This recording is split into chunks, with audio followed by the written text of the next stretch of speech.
ابو محمد علایا اپنے بڑے بیٹے کی لاش کی تلاش میں ہیں۔ شام میں باغیوں کے زیر قبضہ علاقے مشرقی غوطہ میں واقع ان کے گھر پر ہونے والے اس فضائی حملے کو 1 ہفتے سے زائد ہو چلا ہے جس میں ان کا بیٹا، بھائی، سالی اور 9 سالہ بھانجی ہلاک ہوئے تھے۔ اس بم حملے میں ہلاک ہونے والے اس کے تمام ساتھیوں کو میں دفنا چکا ہوں۔ اب میری یہ خواہش ہے کہ میں اس کو بھی تلاش کر کے اس کے دوستوں کے ساتھ دفنا سکوں تاکہ میں ان سب سے اکٹھے ہی ملنے آ سکا کروں۔ مشرقی غوطہ کا قبضہ واپس لینے کی شامی افواج کی کارروائی میں اب تک سینکڑوں شہری ہلاک ہو چکے ہیں۔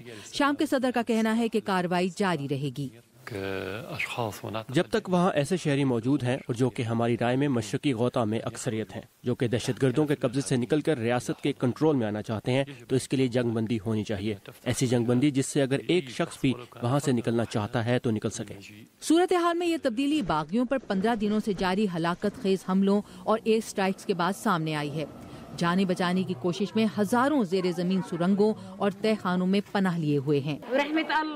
ہم بھوکے ہیں، ہمارے بچوں کو دودھ چاہیے، وہ بے لباس ہیں، ہمیں دھول، پھپھوندی اور تباہی کھا رہی ہے، ہمارا حال آوارہ کتوں سے بھی برا ہے۔